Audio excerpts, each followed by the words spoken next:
La draft NFL 2025 est terminée et pour moi, il y a des équipes qui se sont renforcées, mais ils auraient pu faire tellement mieux. À commencer par les Saints de la Nouvelle-Orléans, qui n'ont pas du tout fait une bonne draft selon moi, surtout sur les 2 premières journées. Ils avaient besoin de cornerback, de edge rusher, de quarterback, de receveur, d'un garde. Au premier tour, ils choisissent Kelvin Banks. Pour moi, c'est un reach. Il aurait pu partir beaucoup plus tard. Il y avait de meilleures options au poste de garde. Le deuxième choix qu'ils vont faire, ils vont sélectionner Tyler Shug, quarterback de Louisville. Tu peux pas choisir Tyler Shug au-dessus de Shedeur Sanders. C'est impardonnable.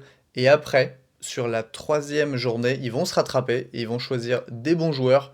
Danny Stutzman, linebacker d'Oklahoma. Quincy Riley, pas du tout régulier, mais il a montré qu'il pouvait être capable de grandes choses. Mais voilà, pour combler leurs besoins à la draft, ils auraient pu faire de bien meilleurs choix. Une autre équipe qui aurait pu faire beaucoup mieux à la draft, selon moi, c'est les Dolphins de Miami. Ils ont drafté Kenneth Grant, un defensive lineman de Michigan, au 13e choix. Il était projeté pour être drafté au second tour.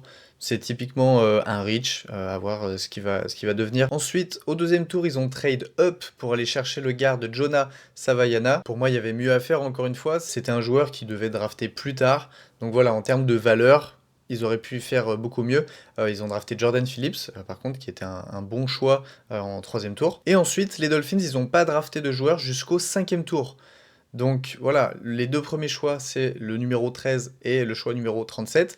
Et le choix d'après qu'ils ont eu, c'est le choix numéro 143. Et ils avaient encore des besoins à combler, notamment au poste de cornerback. Ils sont allés chercher Jason Marshall Jr., à voir ce que ça peut donner. C'était un joueur, une fois de plus, qui devait être drafté beaucoup plus tard, selon les experts.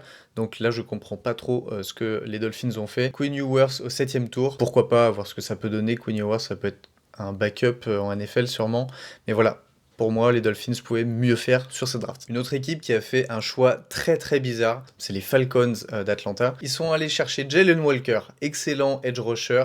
Ils l'ont en plus au choix numéro 15. C'est exceptionnel. Par contre, après, pour moi, elle est là l'erreur. Je comprends pas comment tu peux trade up pour aller chercher James Pierce Jr., un edge de Tennessee. Il est correct, mais tu ne peux pas échanger un choix numéro 1 de l'année d'après plus un choix du second tour pour aller chercher ce mec-là. Qu'est-ce qui justifie d'échanger ton first pick 2026 pour aller chercher James Pierce Jr. Ensuite, ils sont allés chercher 2 super safety, notamment Xavier Watt, le meilleur safety de cette draft, qui sont allés récupérer quand même au 3e tour, fin du 3e tour. Super en termes de valeur, mais voilà, je comprends pas du tout cette erreur. Comment tu peux aller chercher James Pierce alors que tu viens d'avoir Jalen Walker juste avant et qu'en même temps t'échanges ton choix d'après? Vraiment, je comprends pas.